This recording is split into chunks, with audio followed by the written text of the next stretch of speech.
ವಿಶೇಷ ಚೇತನರ ಪಾಲಾಗಬೇಕಾದಂತಹ 32 ಬೈಕುಗಳು ಸುಟ್ಟು ಕರಕಲಾದಂತಹ ಘಟನೆ ರಾಮನಗರದಲ್ಲಿ ನಡೆದಿದೆ. ಆಕಸ್ಮಿಕ ಅಗ್ನಿ ಅವಘಡ ಅಂತೆ ಇದರಲ್ಲಿ 32 ಬೈಕುಗಳು ಸುಟ್ಟು ಕರಕಲಾಗಿರೋದು ಗೊತ್ತಾಗ್ತಾ ಇದೆ. ಗೋಡೌನ್ನಲ್ಲಿ ಸ್ಟಾಕ್ ಇಟ್ಟಿದ್ರು ಬೈಕನ್ನು, ಆ ಬೈಕುಗಳು ಈಗ ಸುಟ್ಟು ಹೋಗಿರುವಂಥದ್ದು. ರಾಮನಗರದ ಜಿಲ್ಲಾ ಕಾರಾಗೃಹದ ಬಳಿ ನಡೆದಂತಹ ಘಟನೆ ಇದು. ವಿಕಲಾಂಗ ಚೇತನರಿಗೆ ವಿತರಿಸುವುದಕ್ಕಂತ ಸಂಗ್ರಹಿಸಿಟ್ಟಂತಹ ಬೈಕುಗಳು ಡಿಸಿಎಂ ಡಿಕೆ ಶಿವಕುಮಾರ್ ನೇತೃತ್ವದಲ್ಲಿ ವಿತರಣೆ ಮಾಡುವುದಕ್ಕೆ ಪ್ಲಾನ್ ಆಗಿತ್ತು. ಹಾಗಾಗಿಯೇ ಗೋಡೌನ್ನಲ್ಲಿ ಇರಿಸಲಾಗಿತ್ತು.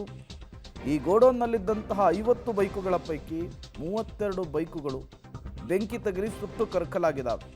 ಸ್ಥಳಕ್ಕೆ ಆಗಮಿಸಿ ಬೆಂಕಿ ನಂದಿಸಿದ್ದಾರೆ ಅಗ್ನಿಶಾಮಕ ದಳದ ಸಿಬ್ಬಂದಿಗಳು ಅನ್ನೋದು ಗೊತ್ತಾಗ್ತಾ ಇದೆ. ಬಟ್ ಗೋಡೌನ್ನಲ್ಲಿ ಬೆಂಕಿ ಹೇಗೆ ಹತ್ಕೊಳ್ತು ಅನ್ನೋದು ಪ್ರಶ್ನೆ. ಈ ವಿಚಾರಕ್ಕೆ ಸಂಬಂಧಪಟ್ಟಂತೆ ಪೊಲೀಸರು ತನಿಖೆಯನ್ನು ಕೂಡ ನಡೆಸೋದಕ್ಕೆ ಮುಂದಾಗಿದ್ದಾರೆ. ನೀವು ಕೂಡ ದೃಶ್ಯವನ್ನು ಗಮನಿಸ್ತಾ ಇದ್ದೀರಿ.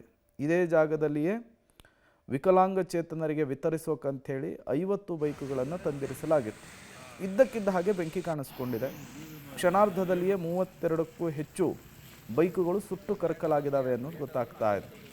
ತತ್ಕ್ಷಣಕ್ಕೆ ಬಂದು ಅಗ್ನಿಶಾಮಕ ದಳದ ಸಿಬ್ಬಂದಿಗಳು ಬೆಂಕಿ ನಂದಿಸುವಂತಹ ಕಾರ್ಯ ಮಾಡಿದ್ದಾರೆ.